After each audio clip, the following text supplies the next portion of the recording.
How to Attract Money by Dr. Joseph Murphy. Your right to be rich. It is your right to be rich. You are here to lead the abundant life and be happy, radiant, and free. You should therefore have all the money you need to lead a full, happy, prosperous life. There is no virtue in poverty. The latter is a mental disease, and it should be abolished from the face of the earth. You are here to grow, expand, and unfold spiritually, mentally, and materially. You have the inalienable right to fully develop and express yourself along all lines. You should surround yourself with beauty and luxury. Why be satisfied with just enough to go around when you can enjoy the riches of the infinite? In this book, you will learn to make friends with money, and you will always have a surplus. Your desire to be rich is a desire for a fuller, happier, more wonderful life. It is a cosmic urge. It is good and very good. Begin to see money in its true significance as a symbol of exchange. It means to you freedom from want, beauty, luxury, abundance, and refinement. As you read this chapter, you are probably saying, I want more money. I am worthy of a higher salary than I am receiving. I believe most people are inadequately compensated. One of the causes many people do not have more money is that they are silently or openly condemning it. They refer to money as filthy lucre, or love of money is the root of all evil, etc. Another reason they do not prosper is that they have a sneaky subconscious feeling there is some virtue in poverty. This subconscious pattern may be due to early childhood training, superstition, or it could be based on a false interpretation of the scriptures. There is no virtue in poverty. It is a disease like any other mental disease. If you were physically ill, you would think that there was something wrong with you. You would seek help, or do something about the condition at once. Likewise, if you do not have money constantly circulating in your life, there is something radically wrong with you. Money is only a symbol.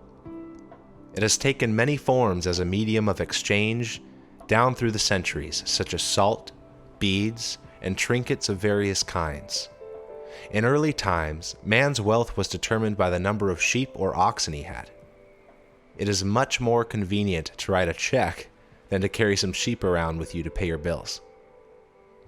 God does not want you to live in a hovel or go hungry. God wants you to be happy, prosperous, and successful. God is always successful in all his undertakings, whether he makes a star or a cosmos. You may wish to make a trip around the world, study art in foreign countries, go to college, or send your children to a superior school. You certainly wish to bring your children up in lovely surroundings so that they might learn to appreciate beauty, order, symmetry, and proportion. You were born to succeed, to win, to conquer all difficulties, and to have all your faculties fully developed. If there is financial lack in your life, do something about it. Get away immediately from all superstitious beliefs about money. Do not ever regard money as evil or filthy. If you do, you cause it to take wings and fly away from you. Remember that you lose what you condemn. Suppose, for example, you found gold, silver, lead, copper, or iron in the ground. Would you pronounce these things evil? God pronounced all things good. The evil comes from man's darkened understanding, from his illuminated mind, from his false interpretation of life, and his misuse of divine power. Uranium, lead, or some other metal could have been used as a medium of exchange. We use paper bills, checks, etc. Surely the piece of paper is not evil. Neither is the check. Physicists and scientists know today that the only difference between one metal and another is the number and rate of motion of the electrons revolving around a central nucleus. They are now changing one metal into another through a bombardment of the atoms in the powerful cyclotron. Gold, under certain conditions, becomes mercury. It will only be a little while under gold, silver, and other metals will be made synthetically in the chemical laboratory. I cannot imagine seeing anything evil in electrons, neutrons, protons, and isotopes. The piece of paper in your pocket is composed of electrons and protons arranged differently. Their number and rate of motion is different. That is the only way the paper differs from the silver in your pocket. Some people will say, "Oh, people kill for money. They steal for money." It has been associated with countless crimes, but that does not make it evil.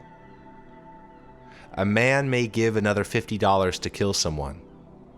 He has misused money and using it for a destructive purpose. You can use electricity to kill someone or light the house.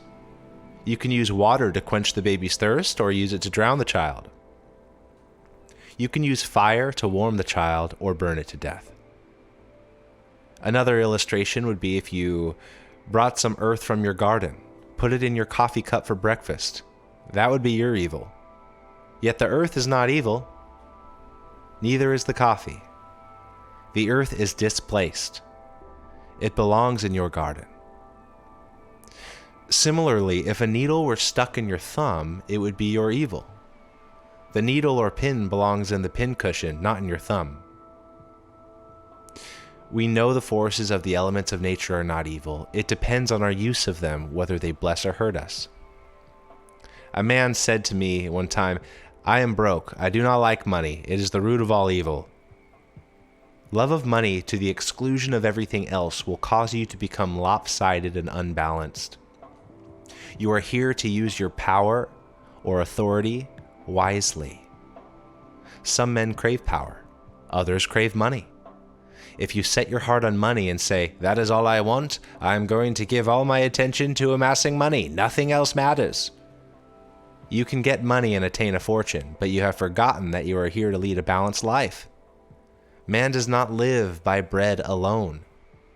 For example, if you belong to some cult or religious group and become fanatical about it, excluding yourself from your friends, society, and social activities, you will become unbalanced, inhibited, and frustrated. Nature insists on balance. If all your time is devoted to external things and possessions, you will find yourself hungry for peace of mind, harmony, love, joy, or perfect health. You will find you cannot buy anything that is real. You can amass a fortune or have millions of dollars. That is not evil or bad. Love of money to the exclusion of everything else results in frustration, disappointment, and disillusionment. And in that sense, it is the root of all evil. By making money your sole aim, you simply made a wrong choice. You thought that was all you wanted, but you found after all your efforts, it was not the money you needed. What you really desired was true place, peace of mind, and abundance. You could have the million or many millions if you wanted them and still have peace of mind, harmony, perfect health, and divine expression. Everyone wants enough money. And not just enough to go around. He wants abundance and to spare. He should have it. The urges, desires, and impulses we have for food, clothing, homes, better means of transportation, expression, procreation, and abundance are all God-given, divine. They're good. But we may misdirect these impulses, desires, and urges, resulting in evil or negative experiences in our lives. Man does not have an evil nature. There is no evil nature in you. It is God, the universal wisdom of life-seeking expression through you. For example, a boy wants to go to college, but he does not have enough money. He sees other boys in the neighborhood going off to college and the university. His desire increases. He says to himself, "I want an education too." Such a youth may steal and embezzle money for the purpose of going to college. The desire to go to college was basically and fundamentally good. He misdirected that desire or urge by violating the laws of society, the cosmic law of harmony, or the golden rule. Then he finds himself in trouble. However, if this boy knew the laws of mind and his unqualified capacity through the use of the spiritual power to go to college, he'd be free and not in jail. Who put him in jail? He placed himself there. The policeman who locked him up in prison was an instrument of the man-made laws which he violated. He first imprisoned himself in his mind by stealing and hurting others. Fear and a guilt consciousness followed. This is the prison of the mind, followed by the prison walls made of bricks and stones. Money is a symbol of God's opulence, beauty, refinement, and abundance, and it should be used wisely, judiciously, and constructively to bless humanity in countless ways. It is merely a symbol of the economic health of the nation. When your blood is circulating freely, you are healthy. When money is circulating freely in your life, you are economically healthy. When people begin to hoard money to put it away in tin boxes and become charged with fear, there is economic illness. The crash of 1929 was a psychological panic. It was fear seizing the minds of people everywhere. It was a sort of negative hypnotic spell. You are living in a subjective and objective world. You must not neglect the spiritual food, such as peace of mind, love, beauty, harmony, joy, and laughter. Knowledge of the spiritual power is the means to the royal road to riches of all kinds, whether your desire is spiritual, mental, or material. The student of the law of mind, or the student of the spiritual principle, believes and knows absolutely that regardless of the economic situation, stock market, fluctuation, depression, strikes, war, other conditions or circumstances, he will always be amply supplied regardless of what form money may take. The reason for this is he abides in the consciousness of wealth.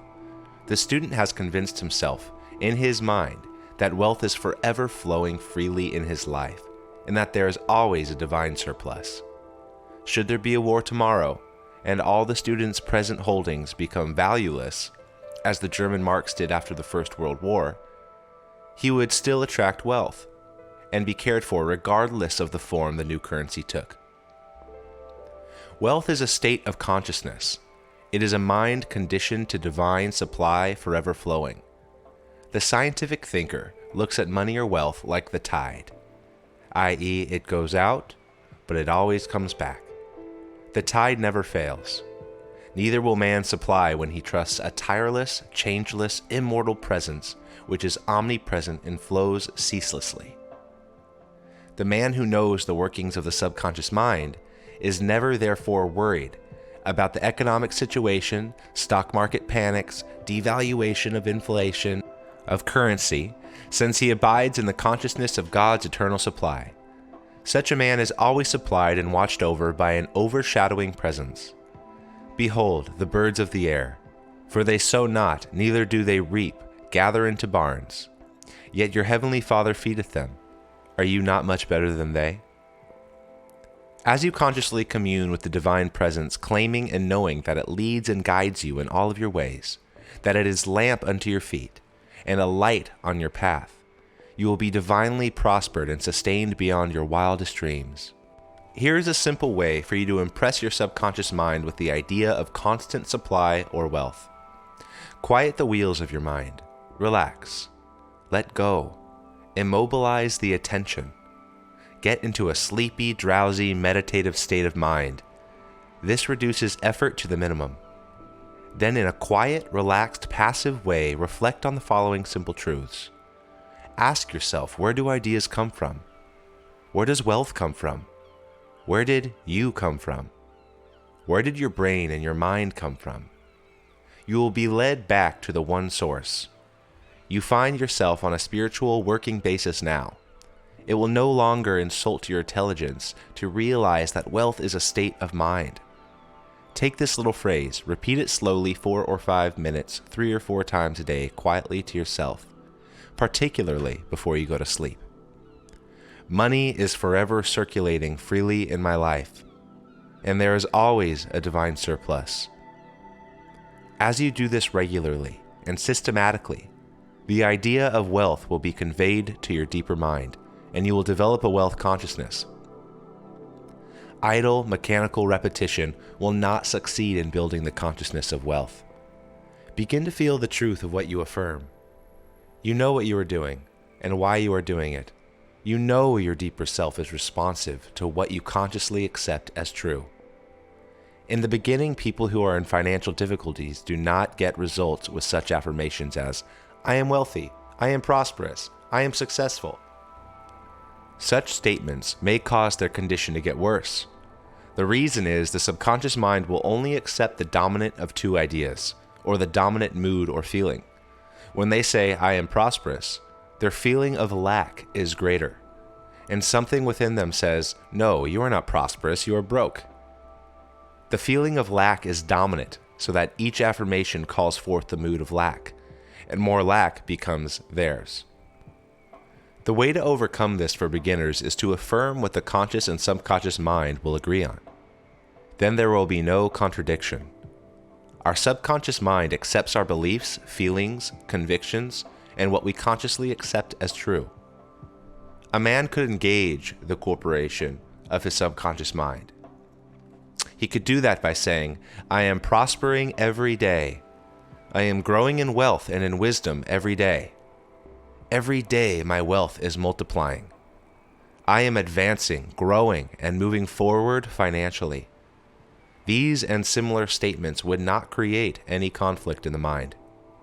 For instance, if a salesman has only 10 cents in his pocket, he could easily agree that he would have more tomorrow. If he sold a pair of shoes tomorrow, there is nothing within him which says his sales could not increase. He could use statements such as, my sales are increasing every day. I am advancing and moving forward. He would find these would be sound psychologically, acceptable to his mind, and produce desirable fruit. The spiritually advanced student who quietly, knowingly, and freeingly says, I am prosperous, I am successful, I am wealthy, gets wonderful results also. Why would this be true? When they think, feel, or say, I am prosperous, they mean God is all supply or infinite riches, and what is true of God is true of them. When they say, I am wealthy, they know God is infinite supply, the inexhaustible treasure house. And what is true of God is therefore true of them, for God is within them. Many men get wonderful results by dwelling on three abstract ideas, such as health, wealth, and success. Health is a divine reality or quality of God. Wealth is of God. It is eternal and endless. Success is of God. God is always successful in his undertakings.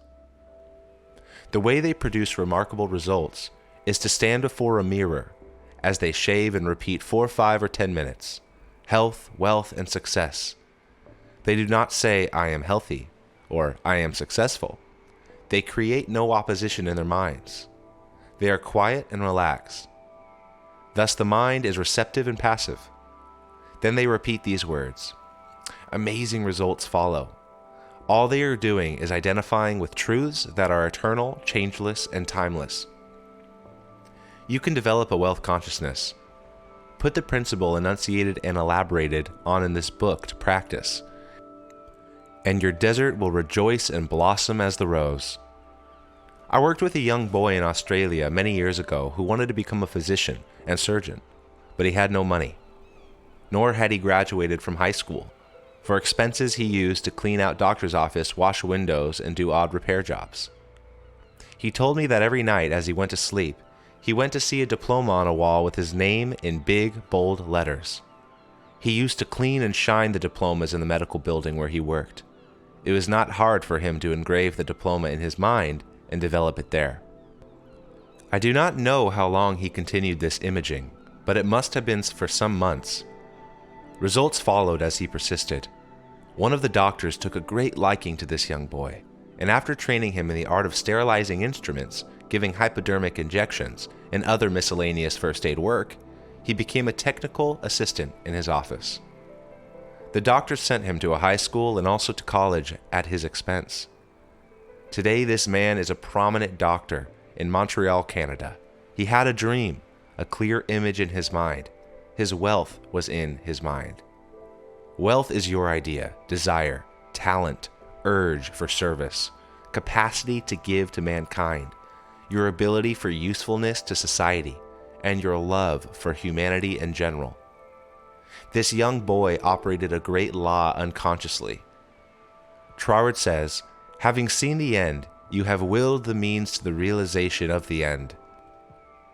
The end in this boy's case was to be a physician, to imagine, see, and feel the reality of being a doctor now, to live with that idea, sustain it, nourish it, and to love it until through his imagination it penetrated the layers of the subconscious, becoming a conviction. It paved the way to the fulfillment of his dreams. He could have said, I have no education. I do not know the right people. I'm too old to go to school now. I have no money. It would take years, and I'm not intelligent. He would then be beaten before he started. His wealth was in his use of the spiritual power within him which responded to his thought. The means or the way in which our prayer is answered is always hidden from us, except that occasionally he may intuitively perceive a part of the process. My ways are past finding out. The ways are not known. The only thing man has to do is to imagine and accept the end in his mind and leave its unfoldment to the subjective wisdom within. Oftentimes the question is asked, what should I do after meditating on the end and accepting my desire in consciousness? The answer is simple. You will be compelled to do whatever is necessary for the unfoldment of your ideal. The law of the subconscious is compulsion. The law of life is action and reaction. What we do is the automatic response to our inner movements of the mind, inner feeling and conviction. A few months ago, as I went to sleep, I imagined I was reading one of my most popular books, Magic of Faith in French. I began to realize and imagine this book going into all French-speaking nations. For several weeks, I did this every night, falling asleep with the imaginary French edition of Magic of Faith in my hands. Just before Christmas in 1954, I received a letter from a leading publisher in Paris, France, enclosing a contract drawn up, asking me to sign it, giving him permission to publish and promote abroad to all French-speaking countries the French edition of Magic of Faith. You might ask me what I did about the publishing of this book after prayer. I would have to say nothing. The subjective wisdom took over and brought it to pass in its own way, which was a far better way than any method I could consciously desire. All of our external movements, motions, and actions follow the inner movements of the mind. Inner action precedes all outer action. Whatever steps you take physically, or what you seem to do objectively, will all be a part of a pattern which you were compelled to fulfill. Accepting the end wills the means to the realization of the end. Believe that you have it now, and you shall receive it. We must cease denying our good. Realize that the only thing that keeps us from the riches that lie all around us in our mental attitude, or the way we look at God, life, and the world in general.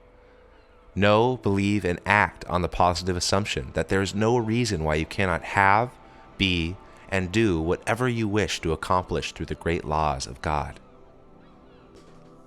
Your knowledge of how your mind works is your Savior and Redeemer. Thought and feeling are your destiny. You possess everything by right of consciousness. The consciousness of health produces health. The consciousness of wealth produces wealth. The world seems to deny or oppose what you pray for. Your senses sometimes mock and laugh at you.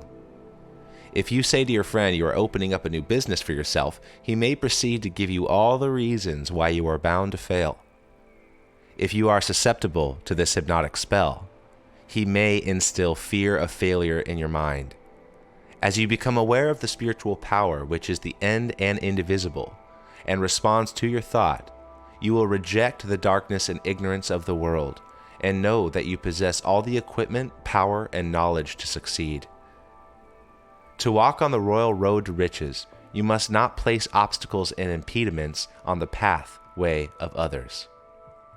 Neither must you be jealous or envious of others. Actually, when you entertain these negative states of mind, you are hurting and injuring yourself because you are thinking and feeling it. The suggestion, as Quimby said, you give to another, you are giving to yourself. This is the reason that the law of the golden rule is cosmic. It's a divine law. I am sure you have heard men say, "That fellow has a racket. He is a racketeer. He is getting money dishonestly. He is a faker. I knew him when he had nothing. He is crooked, a thief, and a swindler." If you analyze the man who talks like that, he is usually in want or suffering from some financial or physical illness. Perhaps his former college friends went up the ladder of success and excelled him. Now he is bitter and envious of their progress. In many instances, this is the cause of the downfall. Thinking negatively of these classmates and condemning their wealth causes the wealth and prosperity he is praying for to vanish and flee away. He is condemning the things he is praying for. He is praying in two ways. On the one hand, he is saying, "God is prospering me," and in the next breath, silently or audibly, he is saying, "I resent that fellow's wealth." Always make it a special point to bless the other person and rejoice in his prosperity and success. When you do, you bless and prosper yourself. If you go into the bank and see your competitor across the street deposit 20 times more than you do, or you see him deposit $10,000, rejoice and be exceedingly glad to see God's abundance being manifested through one of his sons. You are then blessing and exalting what you are praying for. What you bless, you multiply. What you condemn, you lose. If you are working in a large organization and you are silently thinking and resenting the fact you are underpaid, that you are not appreciated, and that you deserve more money and greater recognition, you are subconsciously severing your ties with that organization. You are setting a law in motion. Then the superintendent or manager says to you, "We have to let you go." You dismissed yourself. The manager was simply the instrument through which your own negative mental state was confirmed. In other words, he was a messenger telling you what you conceived as true about yourself. It was an example of the law of action and reaction. The action was the internal movement of your mind. The reaction was the response of the outer world to conform to your inner thinking. Perhaps as you read this, you are thinking of someone who has prospered financially by taking advantage of others, by defrauding them, and selling them unsound investments in property, etc. The answer to this is obvious, because if we rob, cheat, or defraud another, we do the same to ourselves. In reality, in this case, we are actually hurting or robbing from ourselves. We are in a mood of lack in the first place, which is bound to attract loss to us. The loss may come in many ways. It may come in loss of health, prestige, peace of mind, social status, sickness in the home or in business. It may not be short-sighted and think that the loss has to come just in dollars and cents. Isn't it a wonderful feeling to place your head on the pillow at night and feel you are at peace with the world again, and that your heart is full of goodwill toward all? There are some people who have accumulated money the wrong way, as by tramping on others, trickery, deceit, and chicanery. What is the price? Sometimes it is a mental and physical disease, guilt complexes, insomnia, or hidden fears. As one man said to me, "Yes, I rode roughshod over others.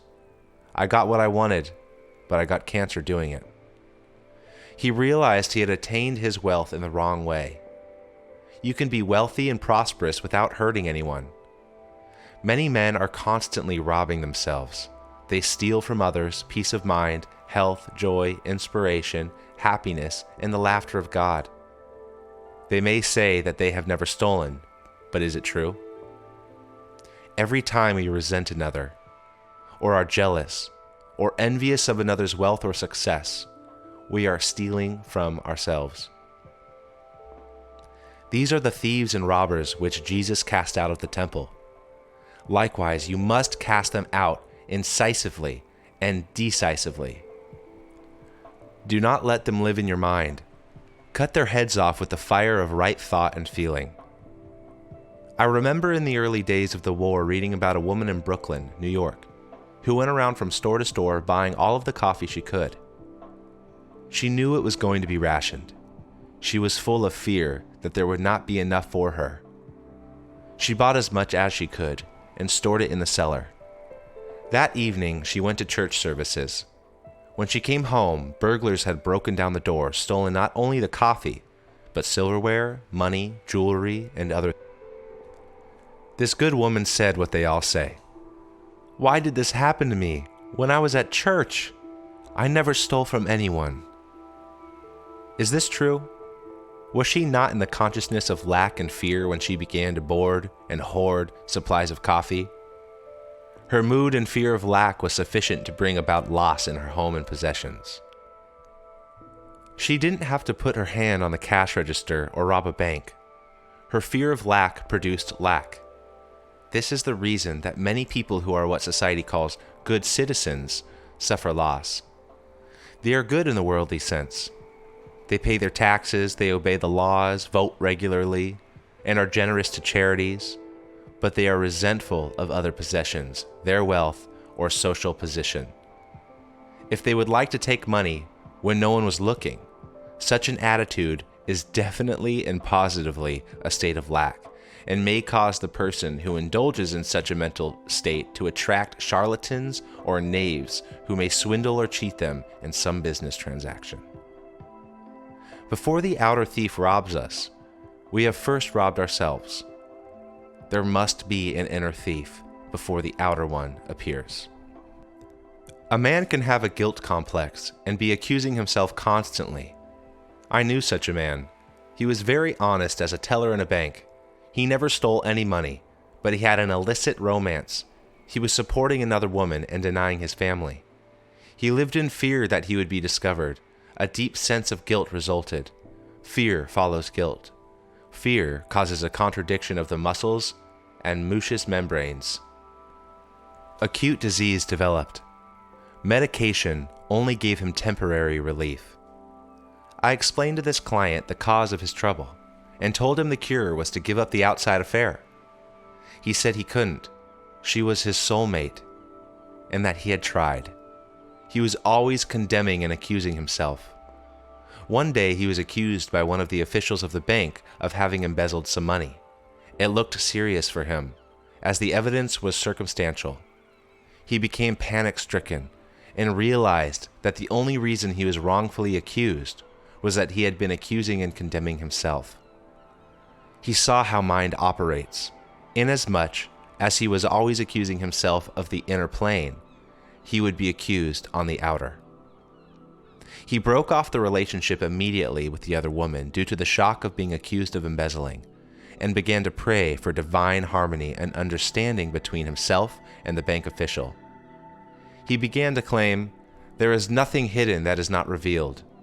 The peace of God reigns supreme in the minds and hearts of all concerned." Truth prevailed. The whole matter was dissolved in the light of truth. Another young man was discovered as the culprit. The bank teller knew that only through prayer was he saved from a jail sentence.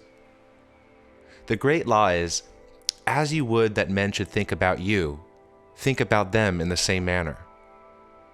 As you would that men should feel about you, feel also about them in like manner. Say from your heart, "I wish for every man who walks the earth what I wish for myself." The sincere wish of my heart is therefore peace, love, joy, abundance, and God's blessings to all men everywhere. Rejoice and be glad in this progression, advancement, and prosperity of all men. Whatever you claim as true for yourself, claim it for all men everywhere. If you pray for happiness and peace of mind, let your claim be peace and happiness for all. Do not ever try and deprive another of any joy. If you do, you deprive yourself. When the ship comes in for your friend, it comes in also for you. If someone is promoted in your organization, be glad and happy. Congratulate him, rejoice in his advancement and recognition. If you are angry or resentful, you are demoting yourself. Do not try and withhold from another his God-given birthright to happiness, success, achievement, abundance, and all good things. Jesus said, "Sow up for yourself treasures in heaven, where the moth and the rust doth not consume, and where thieves cannot break through and steal." Hatred and resentment rot and corrode the heart, causing us to become full of scars, impurities, toxins, and poisons. The treasures of heaven are the truths of God which we possess in our soul. Fill your minds with peace, harmony, faith, joy, honesty, integrity, loving kindness, and gentleness. Then you will be sowing for yourself treasures in the heavens of your own mind. If you are seeking wisdom regarding investments, or if you are worried about the stocks or bonds, quietly claim, "Infinite intelligence governs and watches over all my financial transactions, and whatsoever I do shall prosper." Do this frequently, and you will find that your investments will be wise.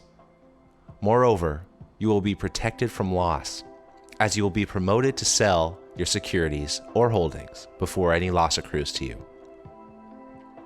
Let the following prayer be used daily by the regarding of your home, business, and possessions.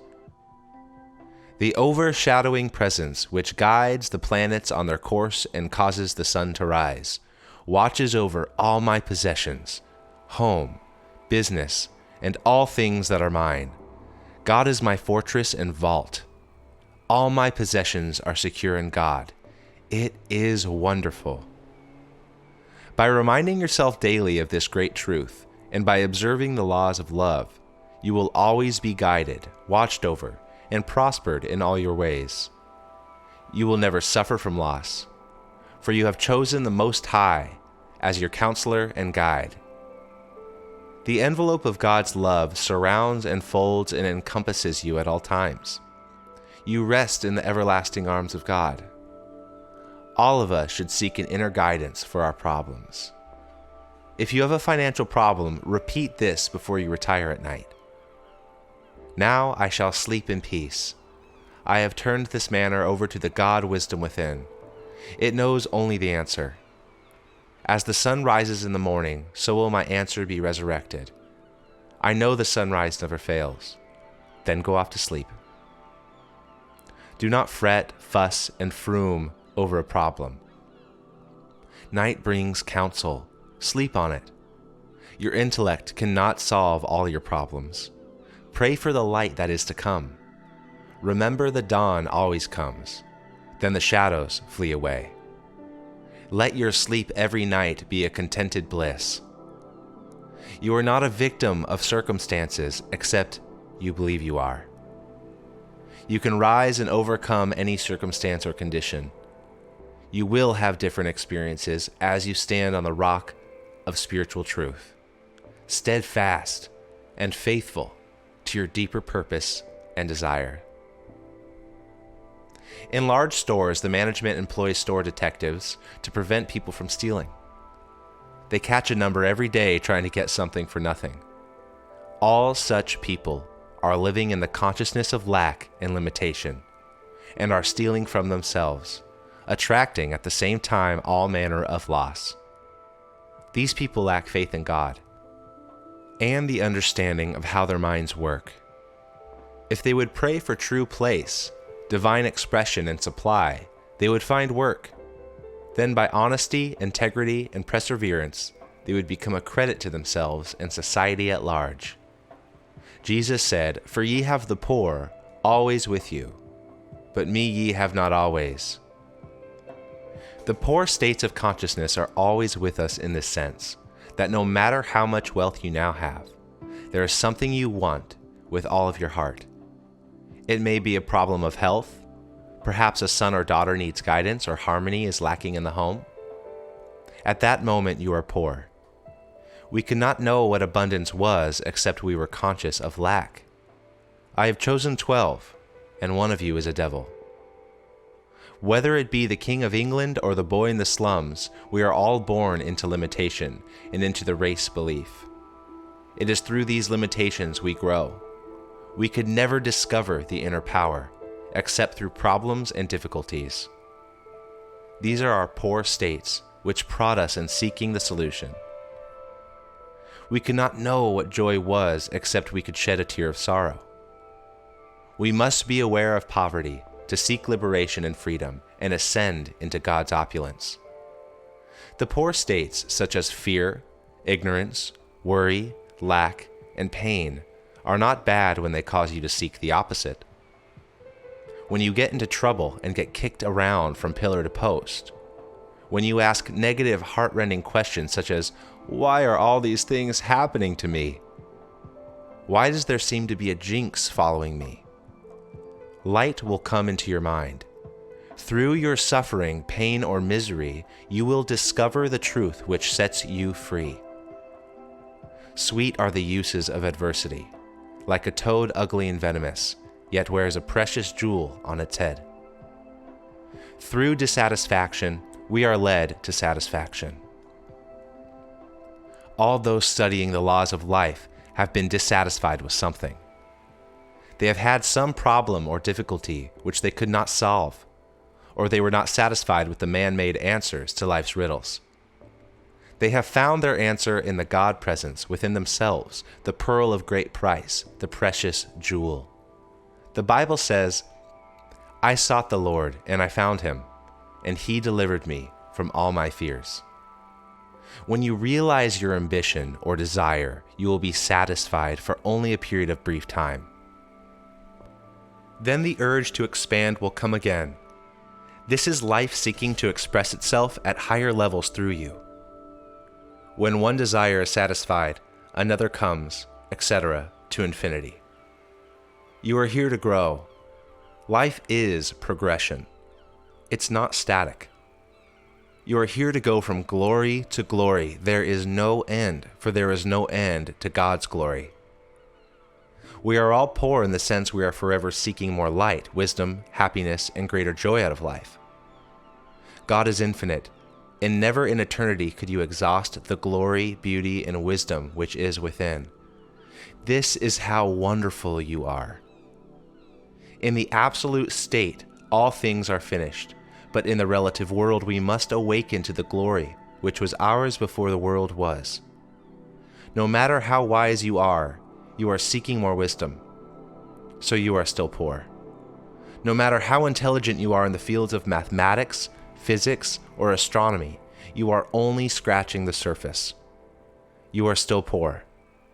The journey is ever onward, upward, and Godward.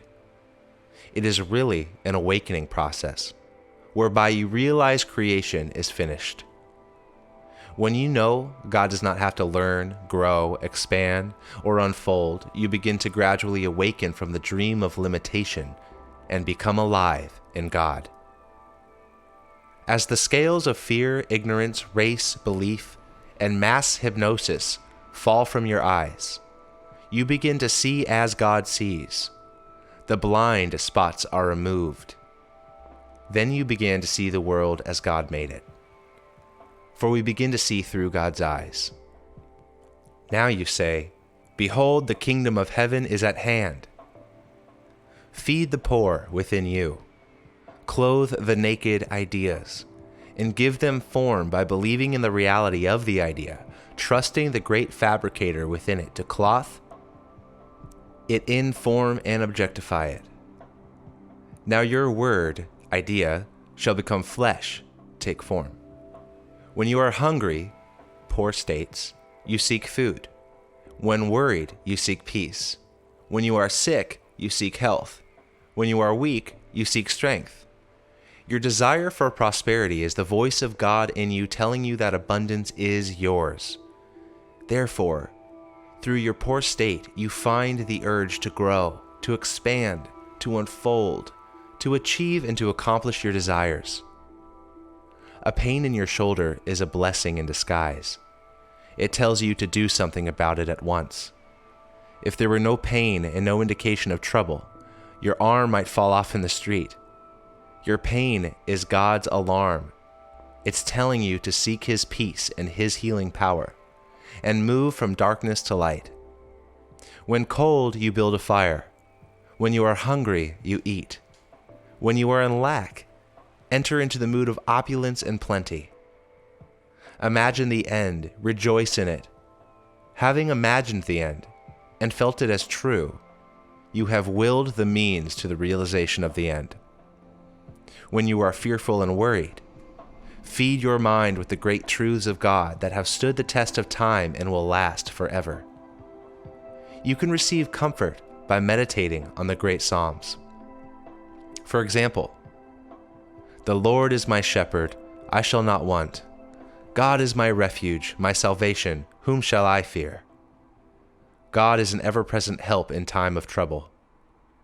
My God, in him will I trust. He shall cover me with his feathers, and under his wings shall I rest." One with God is a majority. If God be for me, who can be against me? I do all things through Christ, which strengtheneth me. Let the healing vibrations of these truths flood your mind and heart. Then you will crowd out of your mind all your fears, doubts, and worries through this meditative process. Imbibe another great spiritual truth. A merry heart maketh a cheerful countenance. A merry heart hath a continual feast.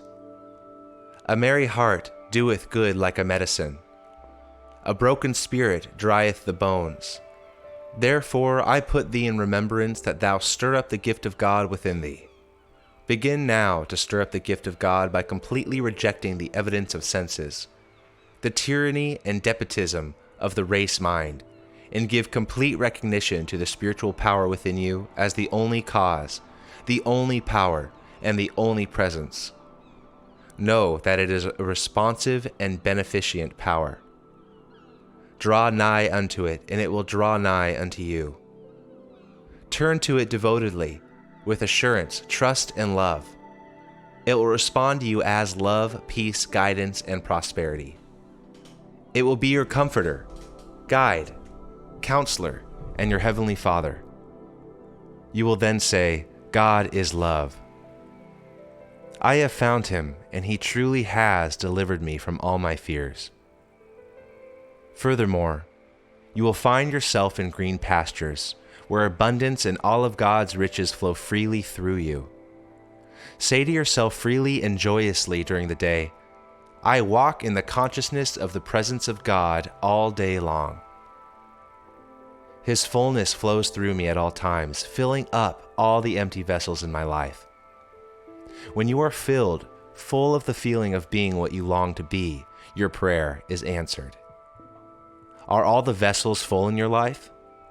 Look under health, wealth, love, and expression. Are you fully satisfied on all levels? Is there something lacking in one of these four?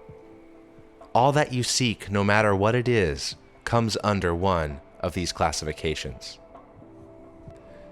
If you say, "All I want is truth or wisdom," you are expressing the desire of all men everywhere.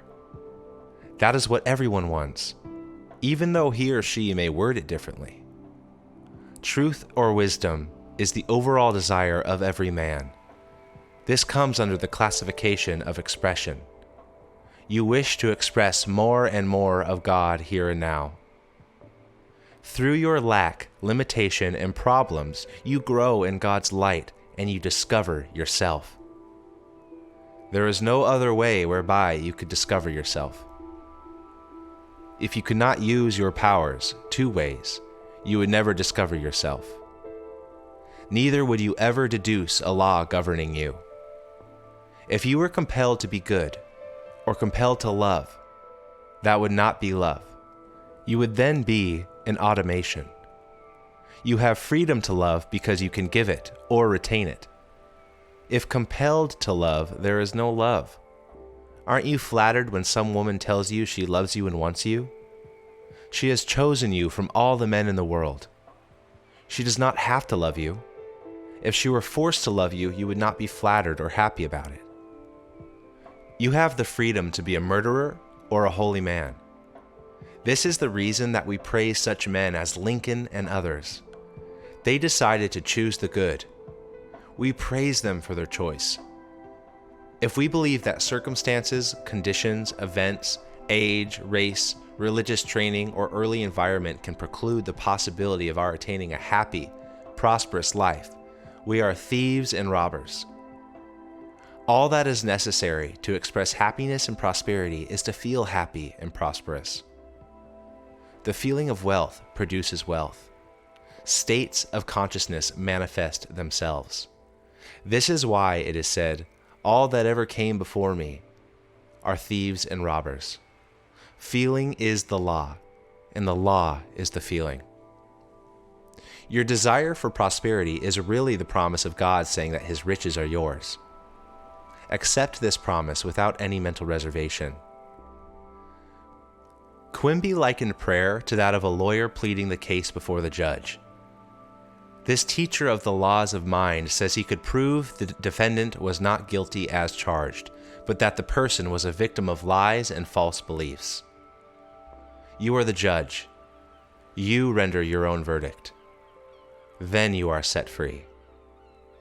The negative thoughts of lack, poverty, and failure are all false. They are all lies. There is nothing to back them up.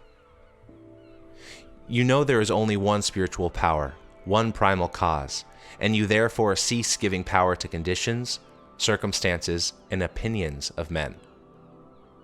Give all power to the spiritual power within you, knowing that it will respond to your thought of abundance and prosperity. Recognizing the supremacy of the spirit within and the power of your own thought or mental image is the way to opulence, freedom, and constant supply. Accept the abundant life in your own mind. Your mental acceptance and expectancy of wealth has its own mathematics and mechanics of expression. As you enter into the mood of opulence, all things necessary for the abundant life will come to pass. You are now the judge arriving at a decision in the courthouse of your mind. You have, like Quimby, produced indisputable evidence showing how the laws of your mind work, and you are now free from fear. You have executed and chopped the heads off all the fear and superstitious thoughts in your mind. Fear is the signal for action. It is not really bad. It tells you to move to the opposite, which is faith in God and all positive values. Let this be your daily prayer.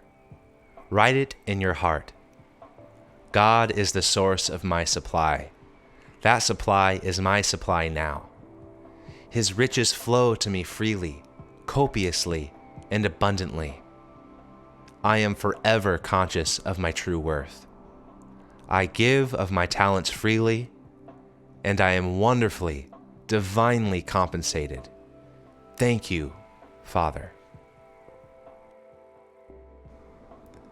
Hey friend, if you feel like you've been trying so hard to manifest and attract that money, that abundance that you truly desire and actually truly deserve, but haven't gotten the results yet, please make sure to go ahead and use our free magic money meditation. We made this for you. It's completely free. It's in the link down in the comments below. All you got to do is click that. And for best results, use it every single day. It's designed to rewire your mind. Get rid of those old belief patterns that do not serve you and replace them with ones that do. Let's raise that frequency and let's start attracting the abundance into your life today. So keep up the good work, my friend. Thank you for being here, and we'll see you back here again soon.